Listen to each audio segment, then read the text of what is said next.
Hello good morning students. Last lecture आपण chemical kinetics मध्ये rate law, rate constant and order of reaction आपण study केलं होतं. त्याचे प्रॉब्लेम्स आपण बघत होतो. How to find out the order of reaction. तर रिएक्शनची ऑर्डर कशी काढली, तर रेट कॉन्स्टंट कसा काढला होता ते आपल्याला बघायचं. तर त्यातला एक प्रॉब्लेम आपण घेऊया. The rate of the reaction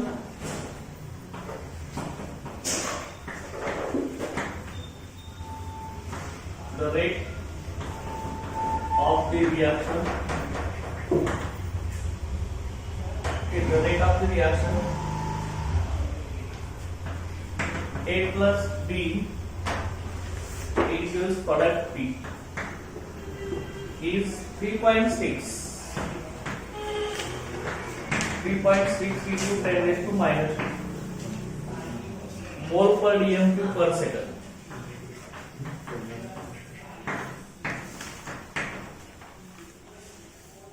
When concentration of A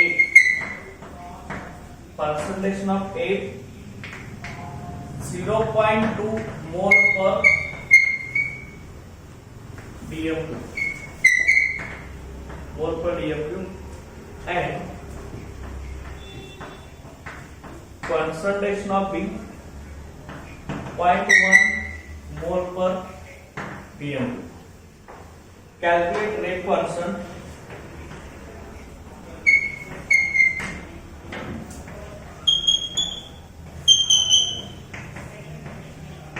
Calculate rate constant if the reaction is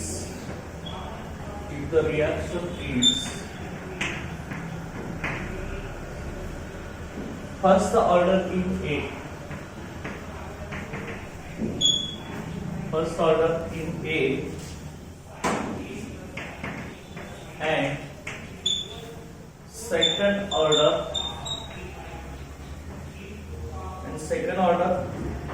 in B. Okay, बघा याच्यामध्ये आपल्याला विचारले काय A plus B gives product की रिएक्शन दिले. त्या रिएक्शनचा रेट आपल्याला दिलेला आहे. ओके, रेट ऑफ रिएक्शन तुम्हाला दिलेला आहे.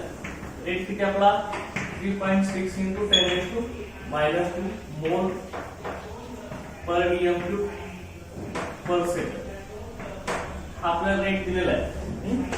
त्यानंतर कॉन्सन्ट्रेशन ऑफ A दिलेला आहे 0.2 मोल पर dm cube. त्यानंतर कॉन्सन्ट्रेशन ऑफ B दिलेला आहे आपल्याला 0.1 मोल पर dm cube. याची पण व्हॅल्यू दिलेली आहे. आपल्याला रेट कॉन्स्टंट K ची व्हॅल्यू काढायचं आहे. रेट कॉन्स्टंट म्हणजे K ची व्हॅल्यू फाइंड आउट करायचं. त्यानंतर if the reaction is first order in A and second order in B, आपल्याला रेट लॉ लिहायचा. आता रेट लॉ कसा लिहिणार? रेट लॉ कसं लिहिणार आपण? Rate is equal to K. Rate law कसा लिहिणार? Rate is equal to K. आता दोन रिएक्टंट आहेत, कोण? A आणि B. आता इथे दिलेलं आहे reaction is first order in A म्हणलेलं आहे, त्यामुळे रेट टू काय असणार आहे? 1 असणार आहे. आणि काय म्हणलंय? सेकंड ऑर्डर इन B म्हणजे रेट टू काय असणार आहे? 2 असणार. बरोबर ना? सेकंड ऑर्डर इन B म्हणजे ना रेट टू 2 असणार. तर त्यानंतर मग आपल्याला फाइंड आउट करायचं रेट कॉन्स्टंट K काढायचं. K इज इक्वल टू काय होणार मग? K is equal to rate divide by concentration of A raised to 1 concentration of B raised to 2. Okay, ये व्हॅल्यू आता पुट अप करायचं आपल्याला. रेट ची व्हॅल्यू आपली दिलेली आहे 3.6 into 10 raised to minus 2. Okay, मोल पर dm cube per second. Okay, divide by A चं कॉन्सन्ट्रेशन 0.2 मोल पर dm cube आणि इथं B चं दिलेलं आहे 0.1 मोल पर dm cube. ओके, तर हे आपल्याला सिम्प्लिफाय करायचं. आपल्याला इथं आन्सर इथं मिळणार आहे बघायचं. त्या ठिकाणी 18 mole raised to minus 2 dm cube raised to 6 चलता ठीक है, कैंसिल हुए ना कि 3 into 2 6 dm cube 3 into 2 6 का वन ना dm cube raised to -2 and second raised to -2 क्या अशात रेट कॉन्स्टंट k ची व्हॅल्यू आपल्याला इथे मिळणार आहे. ओके लक्षात दिलं ना. तर त्यानंतर नेक्स्ट आपल्या ऑर्डर ऑफ रिएक्शन x आणि y ची व्हॅल्यू फाइंड आउट करायची.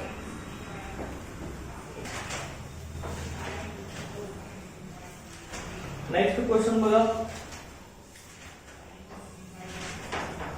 त्यामध्ये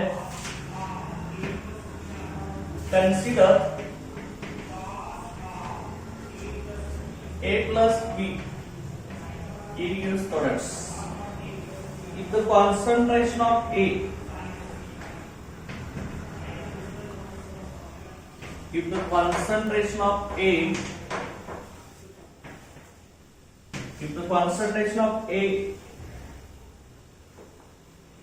is doubled with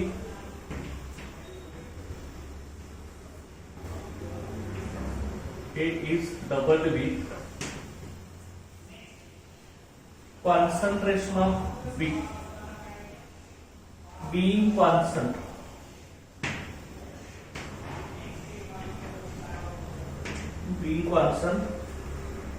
the rate of reaction doubles.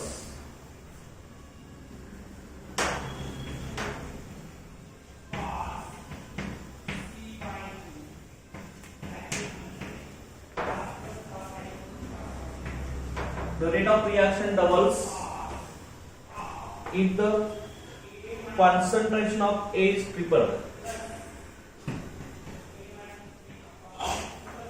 If the concentration of A is tripled,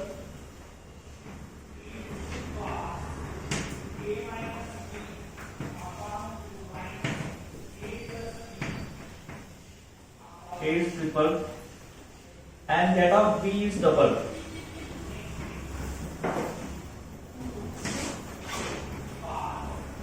B is doubled.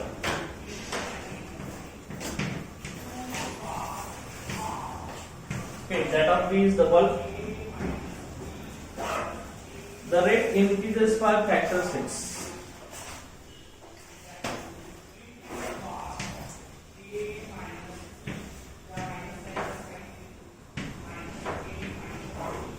By factor 6.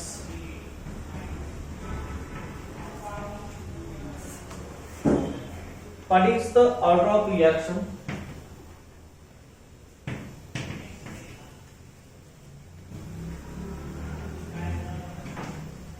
What is the order of reaction?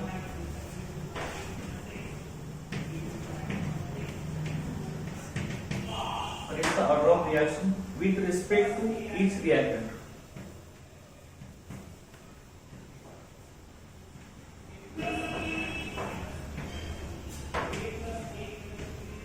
With respect to each reactant, determine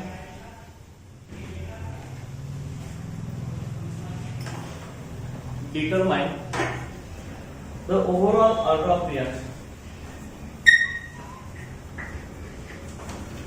Determine overall order of reaction.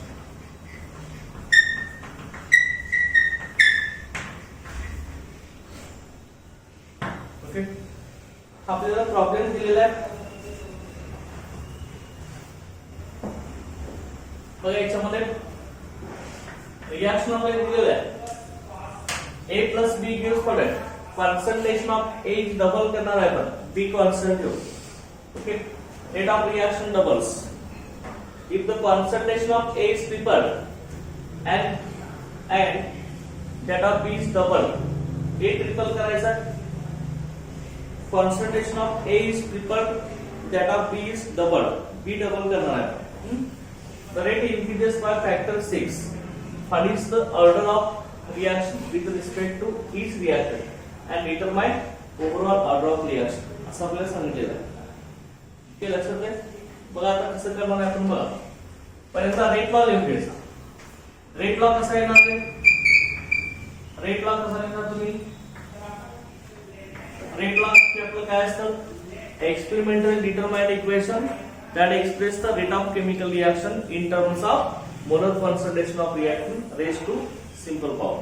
Okay. बघा मग rate law कसा आहे ना, rate is equal to K concentration of A, दोन reactant ना raised to power x आणि concentration of B raised to power काय ना y. ओके. आता बघा मग तुम्हाला ए चं कॉन्सन्ट्रेशन डबल करायचं आहे, बी कॉन्स्टंट ठेवून, त्यावेळी रेट ऑफ रिएक्शन काय होणार आहे, डबल होणार आहे. आता मग सुरुवातीला तुम्ही काय असणार आहे, rate 1 is equal to K concentration of A raise to x B raise to y. बरोबर ना. सुरुवातीचा इनिशियल रेट लॉ आपण असं लिहिणार. आता मग नंतर रेट काय होणार आहे, डबल होणार आहे. रेट डबल होणार म्हणजे आता सेकंड रेट लॉ इक्वेशन ना रेट 2 साठी ती इनिशियल रेट लॉ, त्यानंतर रेट डबल केल्यावरती रेट लॉ कसं आहे ना, rate 2 is equal to K A raise to x B raise to y. तर कंडिशन इथे सांगितली आपल्याला, रेट डबल होत असताना कॉन्सन्ट्रेशन ऑफ ए काय होणार आहे, डबल होणार आहे. त्यामुळे इथे आपण काय लिहू शकतो, ए चं कॉन्सन्ट्रेशन डबल होणार आहे ना, 2 रेस टू 2a ना. ए चं कॉन्सन्ट्रेशन डबल मध्ये सुरुवातीला किती होतं, ए होतं ना इनिशियलला, नंतर डबल होणार म्हणजे 2a ना, रेस टू पॉवर काय होणार x आणि बी कॉन्स्टंट व्हा असं म्हटलं आहे, ते बी रेस टू काय आहे y आहे. आता रेट 1 तर इथे आहे आपला, रेट 2 इथे लिहिलं आहे आपण. आता रेट डबल होणार म्हणजे आपला इनिशियल पेक्षा फायनल रेट आपला डबल होणार आहे. त्याचा अर्थ काय होणार आहे, रेट 2 डिवाइड बाय रेट 1, ह्याची व्हॅल्यू जी असणार आहे rate 2 by rate 1 is equal to K 2 raise to 2 into a raise to x b into b raise to y. खाली काय म्हणतात, K a raise to x b raise to y. Okay.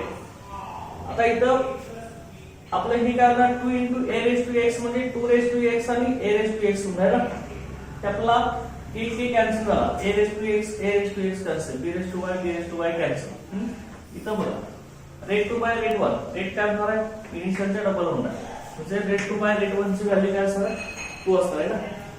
लक्षात आहे का, rate double होणार आहे ना, इनिशियलचा rate double होणार आहे म्हणजे rate 2 is equal to 2 into rate 1 ना, म्हणजे rate 2 by rate 1 is equal to 2 येणार. असं आहे ना आपलं. रेट 2 काय होणार आहे, इनिशियल रेटच्या डबल होणार आहे ना, म्हणजे हा रेट 1 इकडे आला तर काय होणार आहे, हा इकडे डिवाइड होणार आहे. Rate 2 by rate 1 is equal to काय येणार आपला 2 येणार. मग रेट 2 बाय रेट 1 ची व्हॅल्यू मी 2 घेतली. चल का. ओके. आता 2 इज इक्वल टू इकडे काय येणार बघा, हा कॅन्सल झाला, इथे काय राहिलं फक्त रे 2 रेस टू काय झालं x, म्हणजे x ची व्हॅल्यू किती आली आपली 1 आली, रेस टू पॉवर x किती आला 1. तर रिएक्शन फर्स्ट ऑर्डर इन ए. बरोबर आहे. ओके. त्यानंतर आता y ची व्हॅल्यू काढायची ना आपल्याला. सेकंड कंडिशन दिली y साठी. आता if the concentration of a is triple that of b is double, त्यासाठी आता rate law third rate law लिहा. Rate law third, rate 3 is equal to काय येणार आहे, के ए चं कॉन्सन्ट्रेशन ट्रिपल म्हणजे काय येणार आहे 3 into a raise to x आणि b चं डबल होणार म्हणजे 2 into b raise to y. Okay. तर ह्याचा अर्थ कसा होणार सांगा, k 3 raise to x a raise to x 2 raise to y b raise to काय होणार y होणार. ओके. लक्षात आहे ना. आता रेट ते आपला डिवाइड बाय रेट 1 करायचं, रेट 2 बाय रेट 1 केलं, परत रेट 3 बाय रेट 1 करायचं. काय आलं बघा, म्हणजे K A raise to x B raise to काय असणार आहे y असणार. आता इथे लक्षात घ्या, a रेस टू x ची पॉवर आपल्याला माहित झालंय, rate 3 bye rate 1. Concentration a चं ट्रिपल केलं आणि b चं डबल केलं तर रेट किती वाढणार आहे, 6 फॅक्टर वाढणार आहे. म्हणजे रेट 3 बाय रेट 1 ची व्हॅल्यू किती असणार आहे, 6 असणार आहे. बरोबर आहे की नाही, 6 इज इक्वल टू, बरोबर आहे. लक्षात येत ना, रेट 1 च्या 6 टाइम्स रेट 3 वाढणार आहे ना, म्हणजे असा आहे आता सांगितलं रेट पी कसा आहे इनिशियल रेटच्या 6 टाइम 6 पटीने वाढणार म्हणजे हा रेट 1 मिळाला की काय होणार rate P by rate 1 is equal to 6 आला ना ओके मग 6 इज इक्वल टू x ची तर व्हॅल्यू किती आपली 1 आहे 3 raised to x आणि a raised to x म्हणजे काय असणार 1 असणार हा इथे कॅन्सल होईल चला हा b raised to y ला b raised to y गेला झाले काय फक्त आपल्या इथं केला k गेलाय इकडे 3 आलं x ची व्हॅल्यू तर 1 आहे ते 3 इनटू इकडे काय आले 2 raised to y ना हा 3 इकडे डिवाइड झाला तर इकडे काय आलं 2 आलं ना 2 into 2 raised to y म्हणजे y ची व्हॅल्यू किती आली y ची व्हॅल्यू किती आली आपली 1 आली म्हणजे आता ओव्हरऑल ऑर्डर ऑफ रिएक्शन आपली काय असणार आहे इथं y ची व्हॅल्यू 1 म्हणजे reaction in first order with respect to b and first order with respect to a म्हणजे ओव्हरऑल ऑर्डर ऑफ रिएक्शन काय आली आपली रेट लॉ कसं आहे ना मग रेट लॉ कसं आहे ना k a raised to x ची व्हॅल्यू किती आहे x ची व्हॅल्यू 1 आहे ना आणि y ची व्हॅल्यू पण 1 आली raised to 1 आणि t raised to काय आली 1 आली ओके त्यामुळे reaction overall order of reaction आपली काय असणार आहे ओव्हरऑल ऑर्डर ऑफ रिएक्शन की काय असणार आहे x y ना म्हणजे किती आले आपली 1 + 1 म्हणजे किती आले 2 बरोबर ना म्हणजे रिएक्शनची ऑर्डर कुठली असणार आहे सेकंड ऑर्डर की रिएक्शन किती असणार आहे आपली सेकंड ऑर्डर असणार अंडरस्टँड लक्षात आहे ना सेकंड ऑर्डर रिएक्शन असणार समजले ना overall order of reaction second order आता त्यानंतर नेक्स्ट याच्यामध्ये molecularity of elementary reaction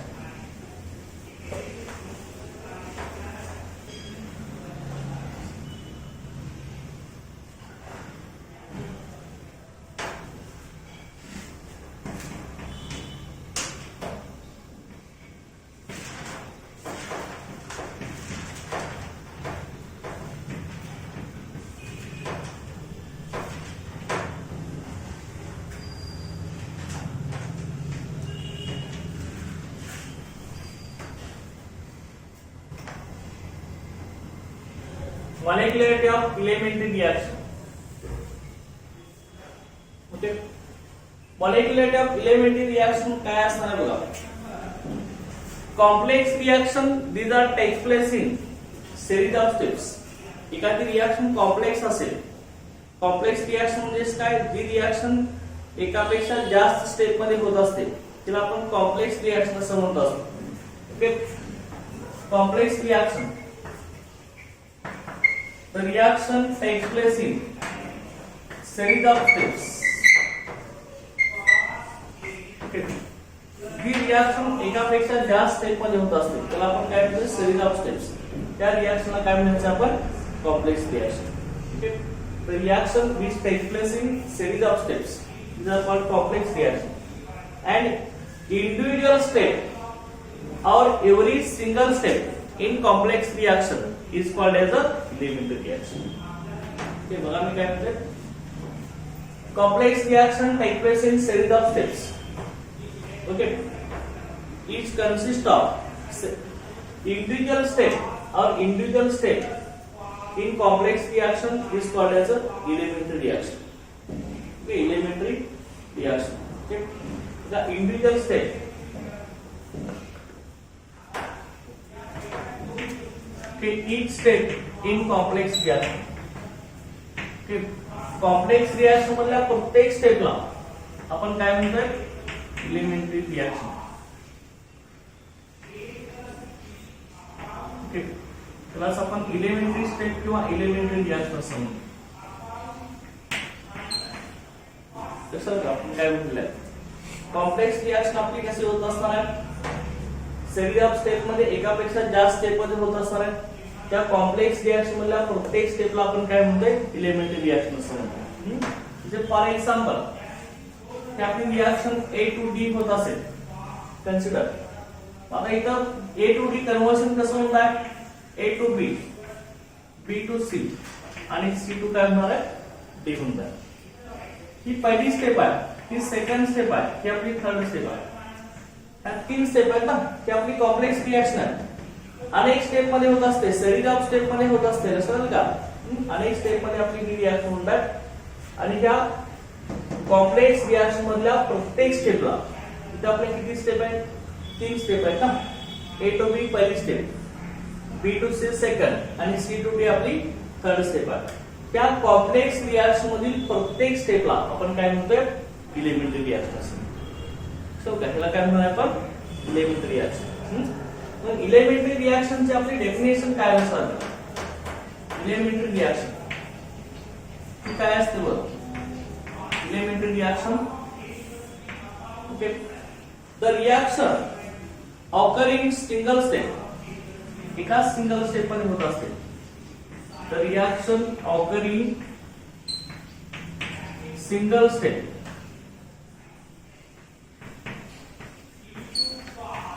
the reaction occur in single step and cannot be broken down further.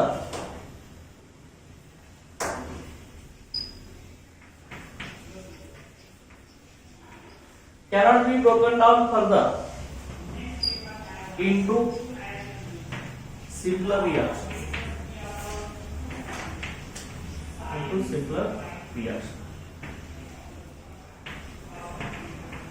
लक्षात दे, त्याला आपण काय म्हणणार आहे? Elementary reaction. लक्षात दे काय म्हणले? The reaction occur in single step, जी रिएक्शन एका स्टेप मध्ये होत असते, एका सिंगल स्टेप मध्ये, आणि त्याचं परत ब्रेकडाऊन होऊन दुसरी कुठलीही सिंपल रिएक्शन होत नाही अशा द्या, त्याला काय म्हणायचं आहे? Elementary reaction.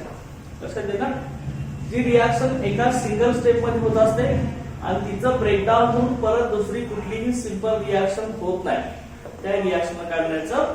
Elementary reaction. आता याचं एक्झाम्पल आपण घेऊया. Consider O3. O3 म्हणजे कोण आहे? आपला ओझोन आहे. O3 gas, okay, it gives O2 gas plus O gas. लक्षात दे ना, O3 gas, it gives O2 gas plus O gas. He elementary reaction एका सिंगल स्टेप मध्ये होते, परत ही ब्रेकडाऊन होऊ शकत नाही असं. त्यानंतर दुसरा आपण इथे घेतला C2H5I gas, okay, it gives C2H4 gas plus HI.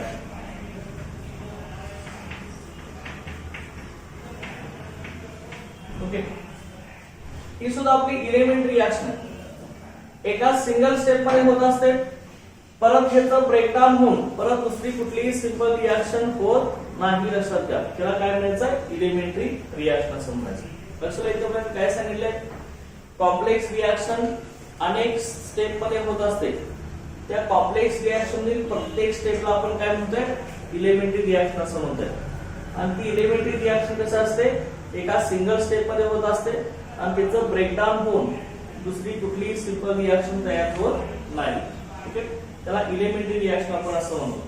आता त्यानंतर नेक्स्ट याच्यामध्ये बघा, मॉलिक्युलॅरिटी of reaction.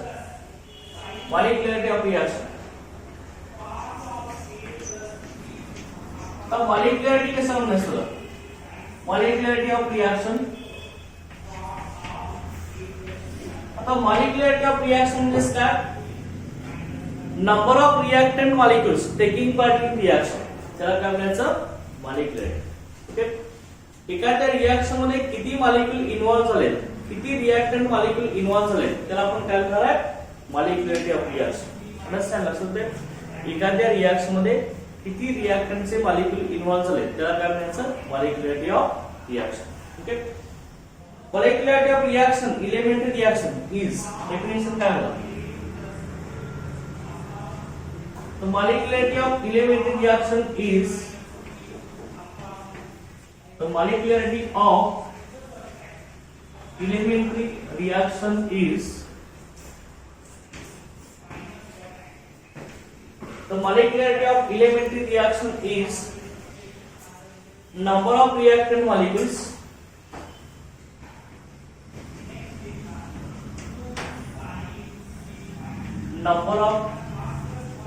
reactant molecules Okay. Number of reactant molecules taking part in it.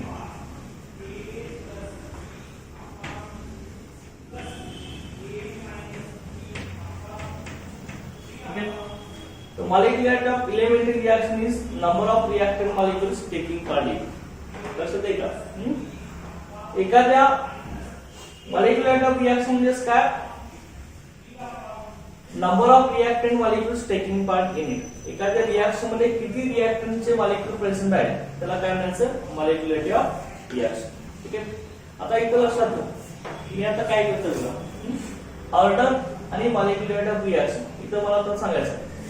आता ही रिएक्शन आपण लिहिले, ही एलिमेंटरी रिएक्शन आपण लिहिले. एलिमेंटरी रिएक्शन एका सिंगल स्टेप मध्ये होत असणार.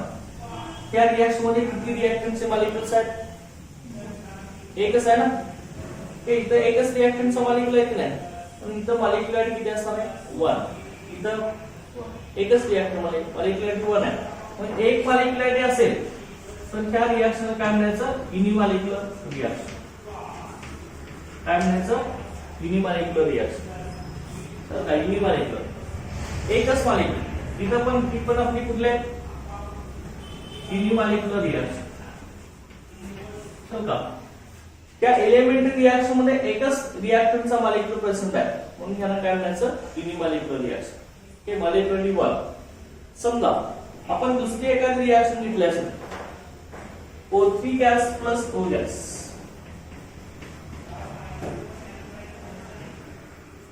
O3 gas plus O gas it gives 2O2 gas. आणि दुसरी आपण घेतली असेल 2NO2 gas, 2NO2 gas, it gives 2NO plus O2 gas. Okay. आता ह्या रिएक्शन सुद्धा एलिमेंटरी रिएक्शन आहे, एका सिंगल स्टेप मध्ये होता. त्याच्यामध्ये मॉलिक्युल्स किती आहेत बघा. पहिल्या रिएक्शन मध्ये किती रिएक्टंटचे मॉलिक्युल्स आहेत? 2 आहेत का नाही? O3 एक आणि O एक आहे. त्यामुळे इथं मॉलिक्युलरिटी 2 आहे म्हणून ह्या रिएक्शनला काय म्हणायचं? Bye molecular reaction. बाय म्हणजे 2. मॉलिक्युलरिटी इथं आपली किती असणार आहे? 2 असणार आहे, सेकंड असणार. इथे किती आहे? इथं सांगा. इथं मॉलिक्युलरिटी किती आहे? अरे इथं पण 2च आहे ना. कोएफिशिएंट पुढे 2 आहे की नाही? 2NO2 मॉलिक्युल्स आहेत. लक्षात आहे का? NO2 चे मॉलिक्युल 2 आहे. त्यामुळे ही सुद्धा आपली कसं आहे रे? Bye molecular reaction. लक्षात आहे ना? ही सुद्धा आपली कसं आहे? Bimolecular reaction. आता सर जेवढे रिएक्टंट मॉलिक्युल रिएक्शन मध्ये इन्व्हॉल्व होतात त्याला काय म्हणायचं? Molecular of reaction. एकच मॉलिक्युल असतात युनिमॉलिक्युलर, 2 असतात बाय मॉलिक्युलर, 3 असतात ट्राय मॉलिक्युलर, 4 असतात क्वार्टर, त्यानंतर तर मॉलिक्युल, पेंटा मॉलिक्युल असं म्हणून जातो आपण. तर का ओके. मॉलिक्युलर रिएक्शन असेल ना, number of reactant molecules taking part in reaction, त्याला मॉलिक्युलर ऑफ रिएक्शन म्हणायचं आहे. त्यानंतर order and molecularity of elementary reaction आपण बघूया. Order and molecularity of elementary reaction.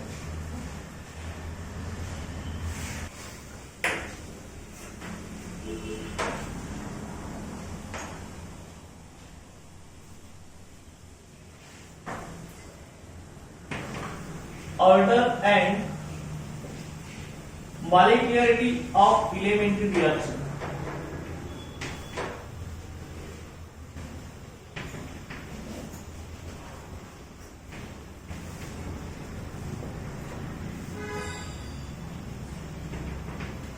Order and molecularity of elementary reaction.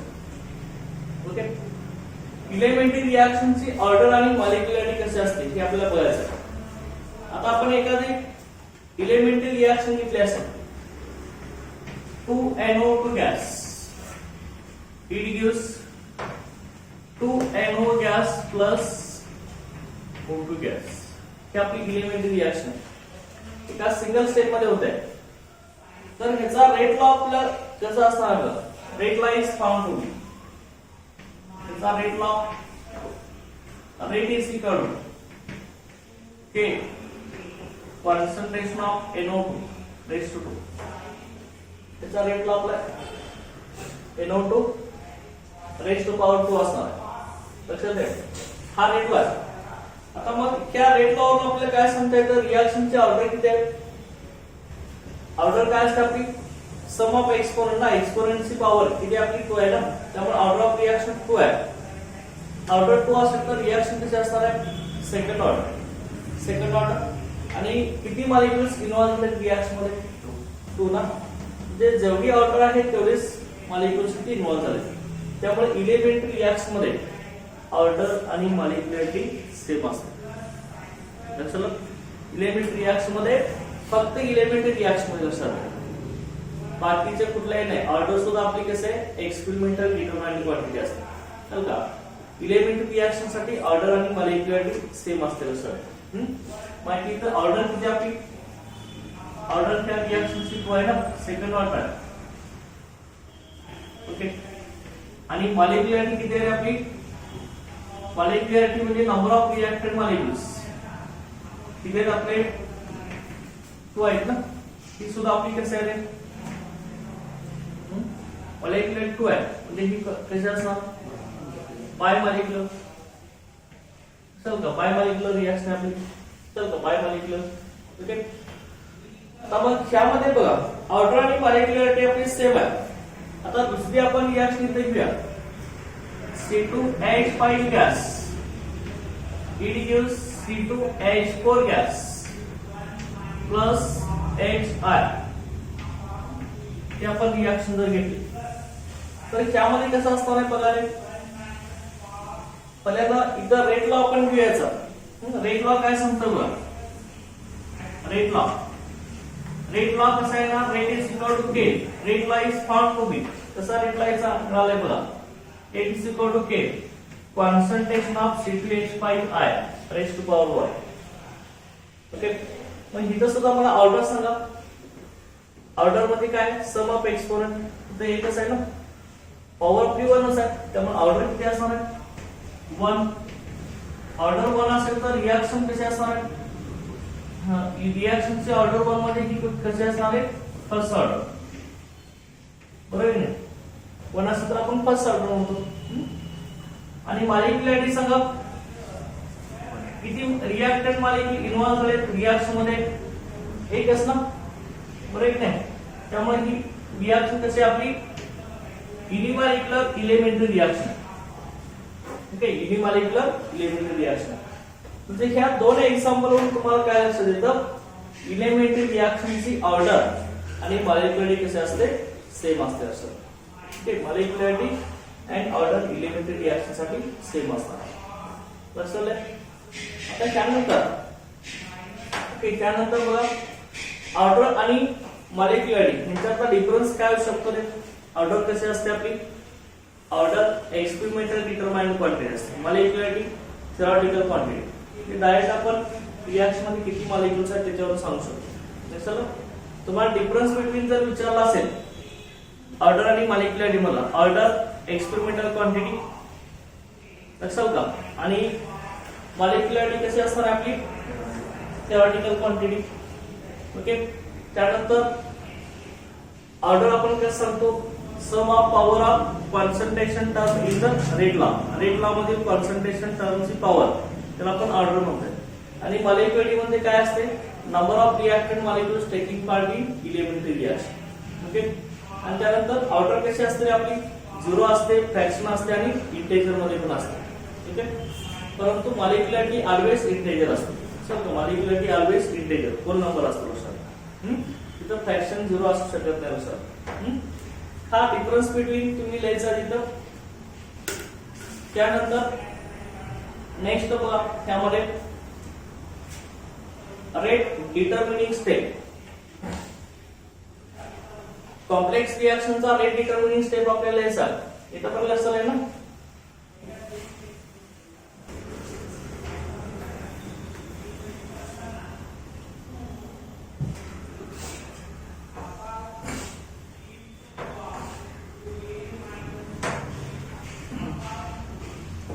Rate determining step.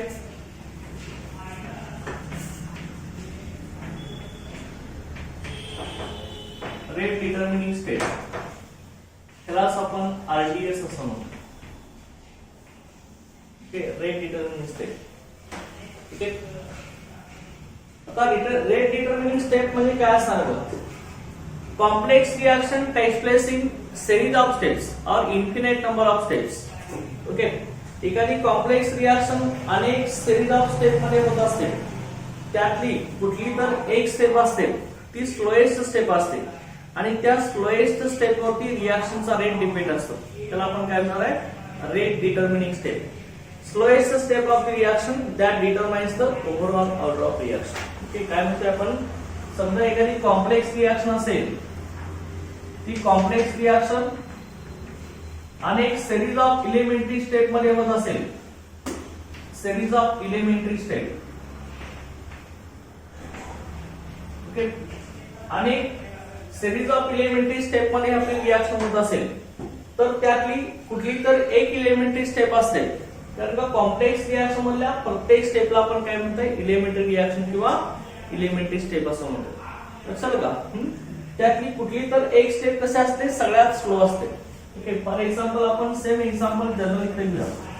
A to C, A to B, B to C आणि C to D असं first, second आणि third त्या तीन step मध्ये आपली reaction होत असेल तर त्या प्रत्येक स्टेपला आपण इलेमेंटरी स्टेप किंवा इलेमेंटरी रिएक्शन असं म्हणतो.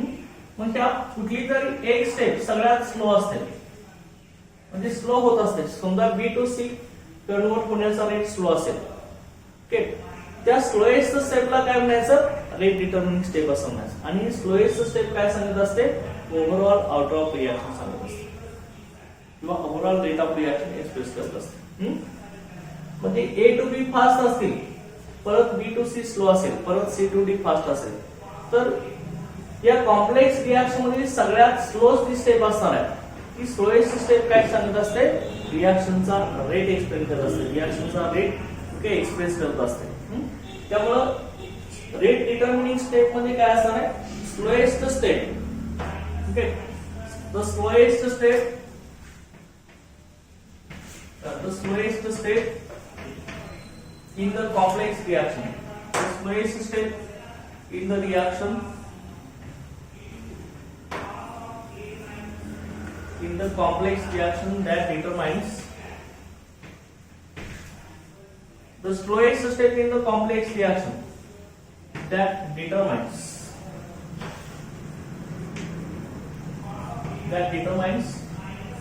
overall rate of reaction.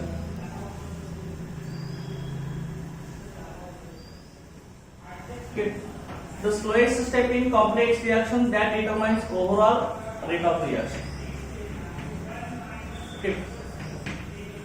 ती रिएक्शनचा ओव्हरऑल रेट सांगत असते, रिएक्शनचा रेट किती आहे ती स्लोएस्ट स्टेप सांगत असते. Slowest step in complex reaction that determines the overall rate of reaction. Okay. Is called rate determining step. ह्यालाच आपण आरडीएस असं म्हणतो.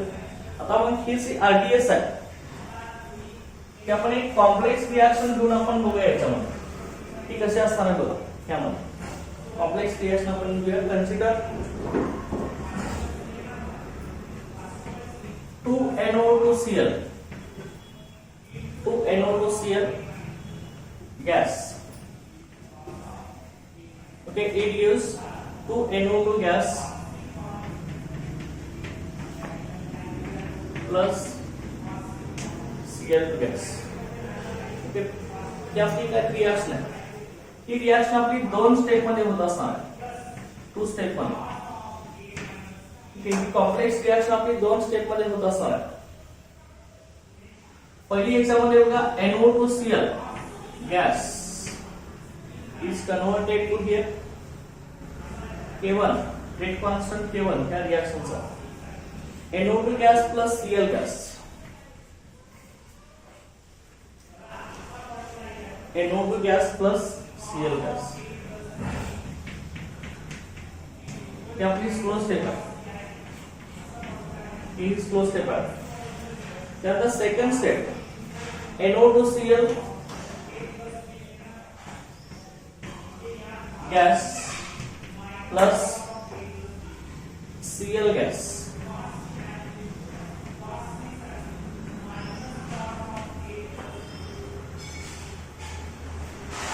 Rate constant NO2 gas plus Cl2 gas, ठीक आहे, ती आपली फास्ट असणार. ठीक आहे.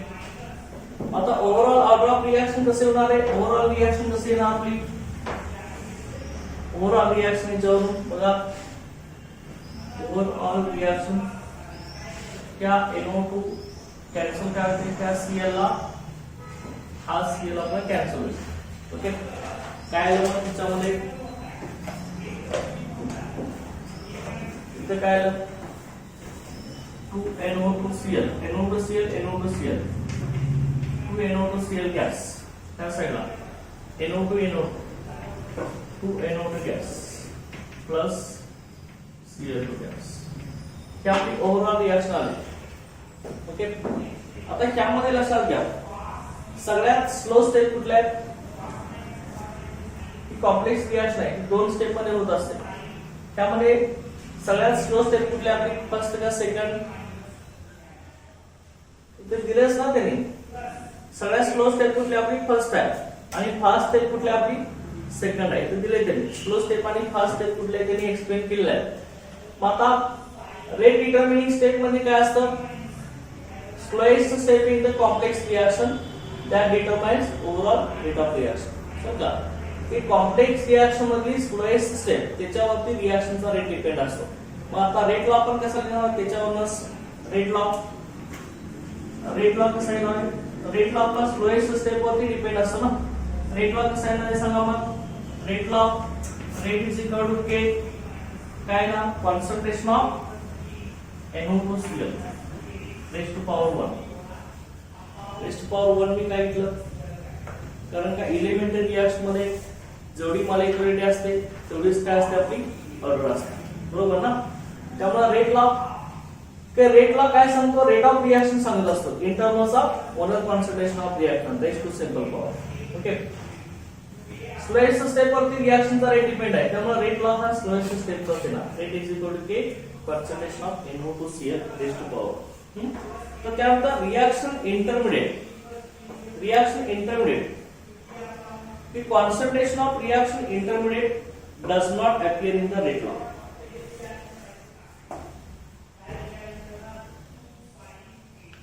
तो क्या आता रिएक्शन इंटरमीडिएट काय असतं आपल्याला बघायचं आहे त्यामध्ये, रिएक्शन इंटरमीडिएट,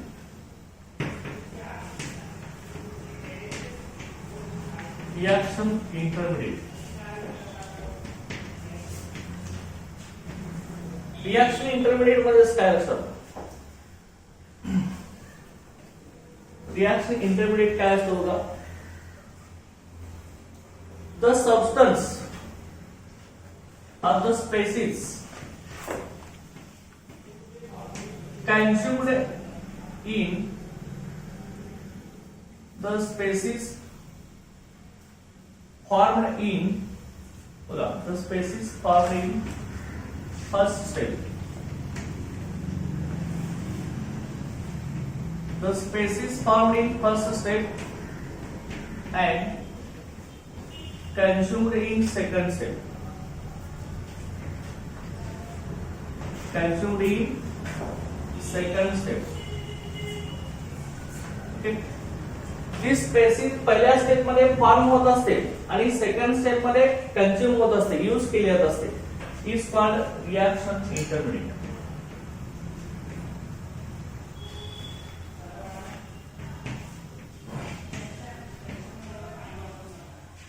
लक्षात ठेवा, जो स्पेसिस मध्ये सबस्टन्स पहिल्या स्टेप मध्ये फॉर्म होता आणि दुसऱ्या स्टेप मध्ये कंझ्युम केला होता, मध्ये यूज केला होता. आता इथं कोण आहे सांगा, पहिल्या स्टेप मध्ये फॉर्म होतोय Cl आणि सेकंड स्टेप मध्ये परत तो कंझ्युम केला होता. तर रिमूव्ह होतोय की नाही, सेकंड स्टेप मध्ये कंझ्युम करून तो रिमूव्ह होतोय स्टार्ट. त्यामुळे Cl आपला इथं काय असणार आहे, रिएक्शन इंटरमीडिएट असणार. कसं होतं, Cl आपला काय असणार आहे, reaction intermediate. Cl is reaction intermediate.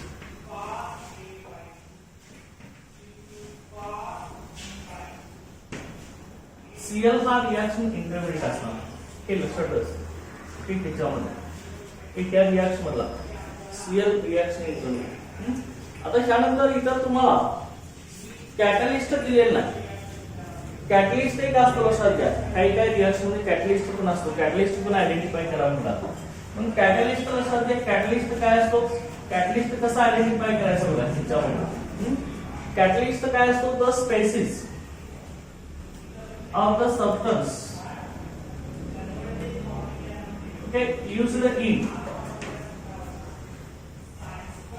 first step. Okay, used in first step and again regenerate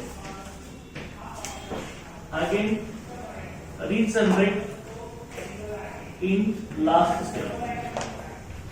Okay, again regenerate in overall reaction. The substance used in first step again regenerate in last step. Okay, again regenerating overall rate of reaction. हे दो substance पहिल्या step मध्ये use केला होता आणि last step मध्ये परत तो regenerate होत असतो. म्हणजे ओव्हरऑल रिएक्शन मध्ये तो येत असतो परत लक्षात घ्या. त्याला आपण कॅटलिस्ट असं म्हणतो असतो. तर कॅटलिस्ट फंक्शन काय असतं? रिएक्शन स्टार्ट करणे आणि नंतर रिएक्शन कंप्लीट झाली की तो परत रिजनरेट होत असतो. लक्षात आहे ना? हे समजले. Rate determining state, molecular of reaction, elementary of reaction. Understand? त्यात काय डाऊट आहे का? ओके. तर त्यानंतर नेक्स्ट पॉइंट आपला बघा याच्यामध्ये दुसरा आपण इथे स्टडी करणार आहे. That is the integrated rate law. Integrated rate law.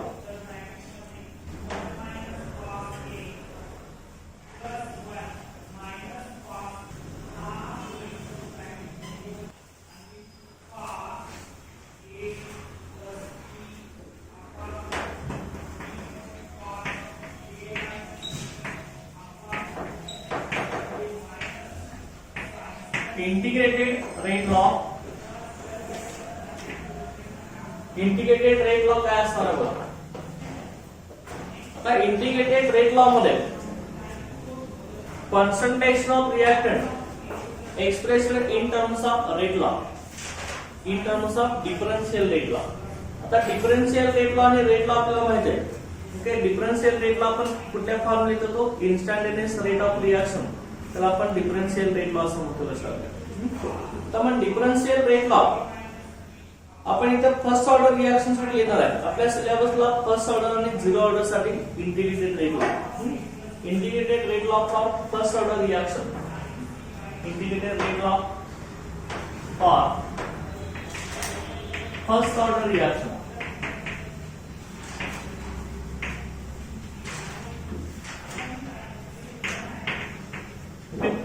Integrated rate law for first order reactions.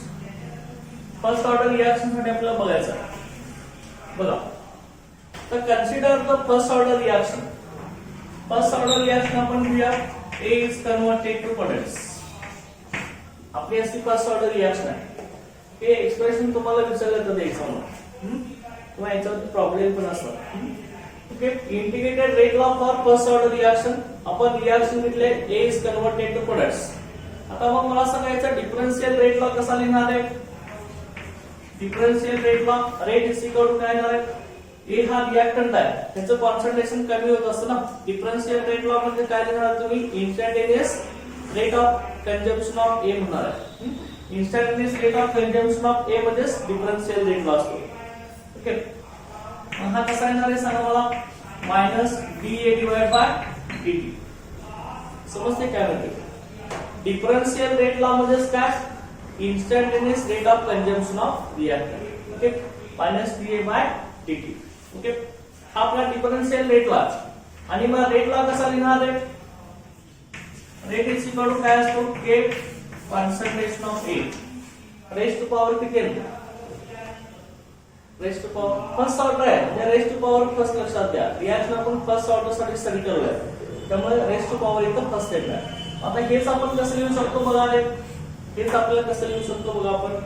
आता इथं बघा A मध्ये काय आपला इनिशियल कॉन्सन्ट्रेशन ऑफ रिएक्टंट आहे. Initial concentration of reactant at time t. Okay, म्हणजे हेच आपण कसं लिहू शकतो बघा? Minus dA divide by dt is equal to काय असणार आहे? K into concentration of A. A मध्ये initial concentration of reactant at time t. ठीक आहे.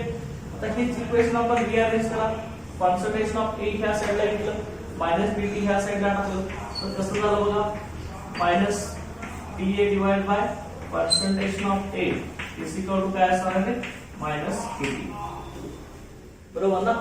A मी ह्या साइडला घेतलं, ते dt ह्या साइडला घेतलं, मायनस K into T झालं. ओके. आता त्यानंतर परत आपण काय करणार आहोत, आता ह्यामध्ये लेट A0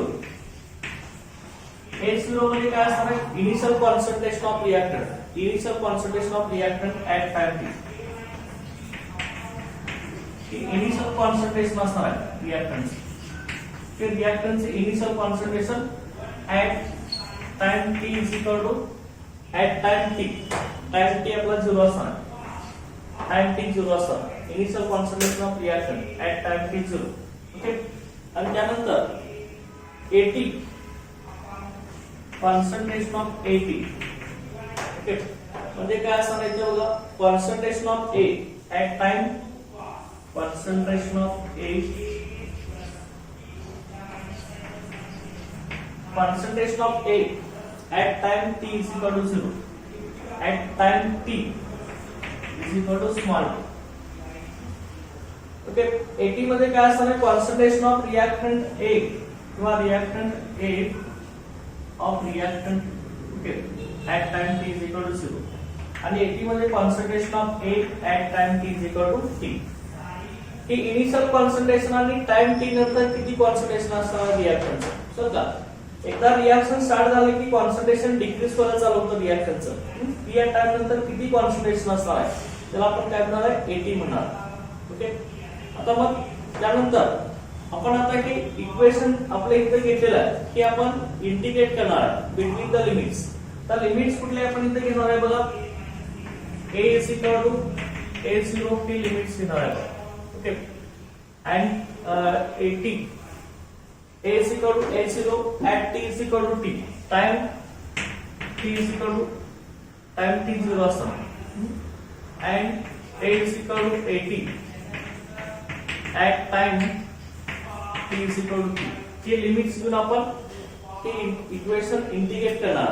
आता इंटिग्रेशन आपण ह्या इक्वेशनचं घेतलं तर हिचं कसं येणार इंटिग्रेशन बघा, integration dA divide bye concentration of A, integration between the limits, initial concentration of A0, final concentration of किती आहे AT is equal to integration time आपण काय केला 0 to t, ते minus KT. ओके. आता मग हा K आपला कॉन्स्टंट आहे, इथे इंटिग्रेशन आपलं कसं येणार बघा, त्या ठिकाणी इथे कसं इंटिग्रेशन येणार आपलं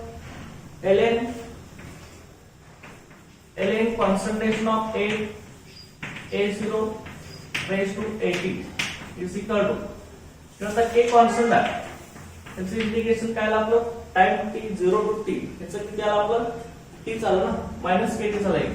आता ln concentration of A0 to AT याचा अर्थ काय म्हणतात, ln concentration of AT minus ln concentration of A0 is equal to minus KT. Okay. त्यानंतर आता त्या इंटिग्रेशनची सबट्रॅक्शन आहे, सबट्रॅक्शन म्हणजे काय असू शकतं, डिव्हायडेशन असू शकतं. ओके. हेच आपण कसं लिहू शकतो, ln concentration of AT divide by A0 is equal to minus KT. असं पण लिहू शकतो ना आपण. त्यानंतर परत आपण आणखी काय करू शकतो बघा, K जर आपण ह्या साइडला घेतला, ओके, T ह्या साइडला टाकला तर K इज इक्वल टू काय होणार बघा, त्यामध्ये K इज इक्वल टू हा मायनस T ह्या साइडला तर काय होणार आहे प्लस होणार आणि डिवाइड होणार ना ह्याला, हे डिवाइड झालं तर काय होणार K इज इक्वल टू काय होणार आहे, K इज इक्वल टू इकडे काय होणार आहे 1/t, K is equal to 1/t ln, हे कसं होणार, हे उलट होणार ना, काय होणार आहे ln A0 divide by AT. Understand की असा फॉर्म मिळेल ना आपल्याला, लक्षात आहे का. त्यानंतर त्या ln ची व्हॅल्यू जर आपण काढली, ln ची व्हॅल्यू किती असणार आहे आपली 2.303 log 10, K is equal to 2.303 divided by t log 10 concentration A0 divided by AT. Okay, अशा पद्धतीने आपल्याला हा integrated rate law for first order reaction मिळेल असं. Integrated rate law for first order reaction. Okay,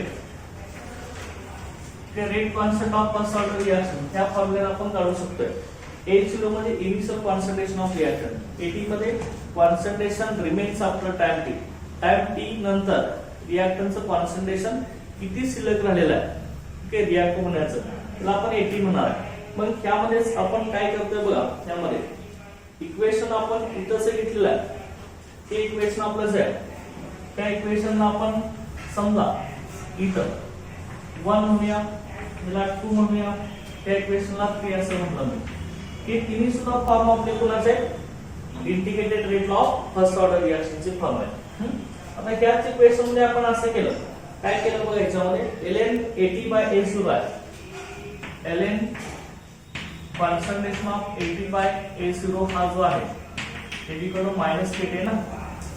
okay, ह्याचा जर आपण अँटीलॉग घेतला दोन्ही साइडचा तर कसं दिसणार आहे. दोन्ही साइडचा अँटीलॉग जर घेतला तर दोन्ही साइडचा अँटीलॉग आपण घेऊया. Taking antilog of both side AT by A0 antilog घेतला आपण.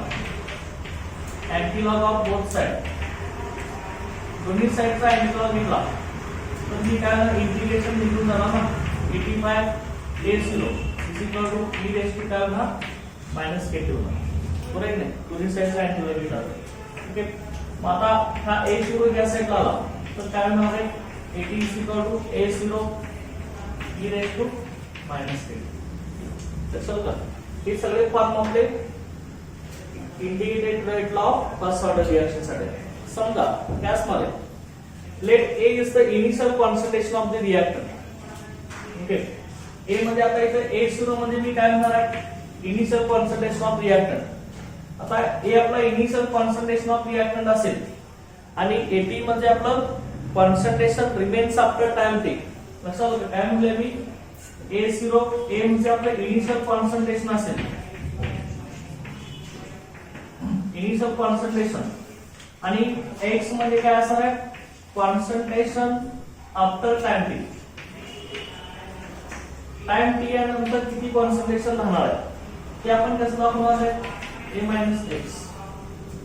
बरोबर आहे, इनिशियल A होतं, टाइम t नंतर x एवढं कॉन्संट्रेशन असणार आहे, म्हणजे शिल्लक किती राहिलं AT मध्ये शिल्लक राहिलं a x. म्हणजे हाच फॉर्म आपण कसा लिहू शकतो की k is equal to 2.303 divided by t till obtain concentration of A divided by a minus x. असं का असं की हे जे सगळे फॉर्म आहेत आपले ते काय आहेत आपले integrated rate law of first order reaction. लक्षात. आता मग integrated rate law of first order reaction साठी आपल्या युनिट सांगायचं. त्याचं युनिट कसं येणार आहे की आपली क्वांटिटी जे आहे quantity ln A0 by AT ही युनिटलेस क्वांटिटी किंवा ln आपला AT by A0 ही युनिटलेस क्वांटिटी. फक्त टाइम असेल ना, कारण हे कॅन्सल होणार आहे. इकडे मोल पर डीएम क्यूब, खाली पण मोल पर डीएम क्यूब असणार आहे ना. मोल पर डीएम क्यूब कॉन्संट्रेशन कॅन्सल होणार. टाइम आपला कशामध्ये असतो सेकंड मध्ये असतो. तोच वरती गेला की काय होणार आहे पर सेकंड होणार. त्यामुळे युनिट असणार आहे rate constant of first order रिएक्शनचं ते आपलं काय असणार आहे पर सेकंड असणार. फर्स्ट ऑर्डर रिएक्शन साठी जो रेट कॉन्स्टंट आहे त्याचं युनिट काय असणार आहे पर सेकंड असणार. ओके, हे लक्षात ठेवा. समजलंय ना, ते इथं पण समजायचं आहे ना. तर त्यानंतर पुढच्या याच्यामध्ये apply of zero order reaction, sorry first order reaction.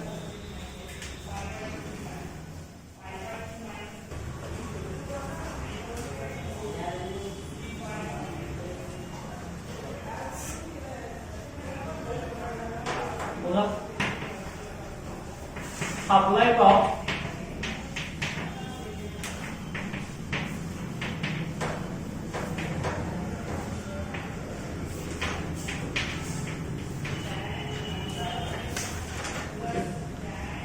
half life of first order reaction. ये half life of first order reaction. आता half life अपन कैसे होणार? half life of first order reaction that is the t half. Time आपला t half. Okay, half life of first order reaction t half. तर half life कशाला म्हणतो बघा, half life of reaction is the time required for reaction concentration to fall 1/2 of its initial value. रिएक्टनचं concentration जे आहे, initial concentration रिएक्टनचं जे आहे ते हाफ होण्यासाठी लागणारा टाइम, त्याला काय म्हणायचं, हाफ लाईफ पिरियड असं म्हणायचं. हे समजा इनिशियल कॉन्सन्ट्रेशन रिएक्टनचं 10 मोल पर रिएक्टिव्ह दिला असेल, तर ते हाफ होणार आहे म्हणजे 5 व्हायचं असेल तर काय करणार आहे, त्यासाठी लागणारा टाइम. ओके, time required to half of its initial concentration of reactant. Okay, ही डेफिनेशन आहे आपली हाफ लाईफ साठी. Half life of reaction is time required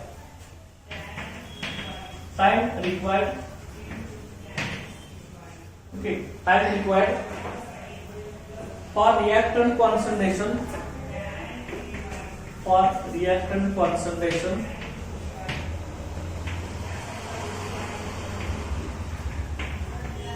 okay, time required for reactant concentration to fall 1/2 of its reactant concentration to fall 1/2 of its initial value, to fall 1/2 of its initial value.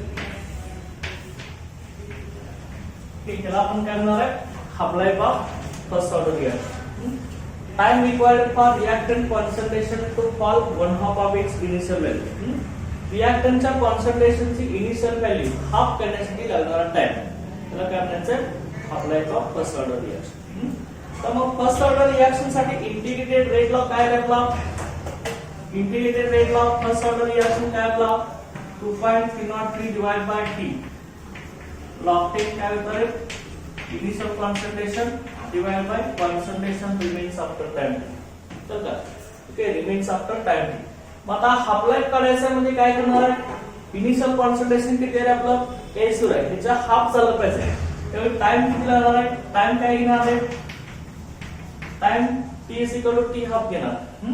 आणि initial concentration आपलं काय होतं a0, हे आपण काय करणार आहे, a0 bye 2 करणार. बरोबर, हाफ करणार आहे ना, a0 होतं ते a0 bye 2.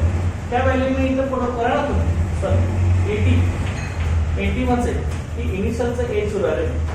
Concentration remains after time t या टाइम नंतर इनिशियल कॉन्सन्ट्रेशन हाफ झालं पाहिजे. म्हणजे 80 ची व्हॅल्यू काय घेणार, इनिशियलच्या हाफ a0 बाय 2 येणार. पण त्या व्हॅल्यू तुम्ही इथे पुट करा, इक्वेशन कसं येणार बघा, k is equal to 2.303 divided by t half log 10 initial concentration a0 आहे, फायनल आपलं किती असणार आहे, हाफ होणार आहे, म्हणजे a0 बाय 2. मग आता हे आपण असे केलं, k is equal to 2.303 divided by t half, okay, log 10.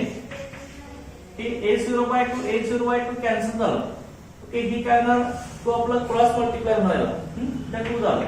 आता log 10 2 ची व्हॅल्यू किती असते, 0.3010 असते. आपण हे कसे ना बघा, k is equal to 2.303 divided by t half. Okay, log 10 ची व्हॅल्यू 0.3010 येणार. ओके, आता त्या दोघांचं आपण सिम्प्लिफिकेशन केलं, तर आपल्याला काय येतं बघा, k is equal to 0.693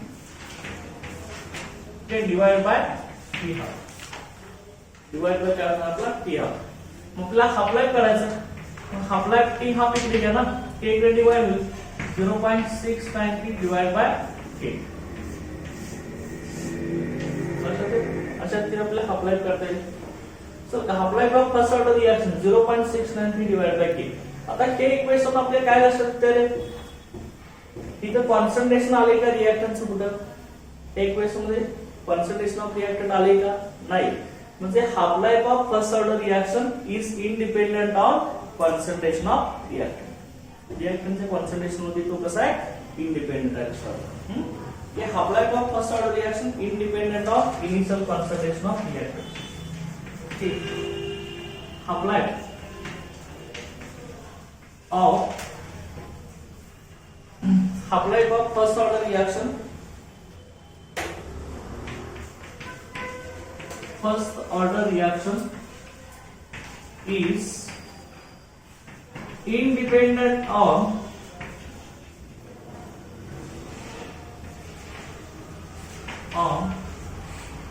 initial concentration of reactant. Okay. Initial concentration of reactant वरती आपल्या independent आहे सर. First order reaction.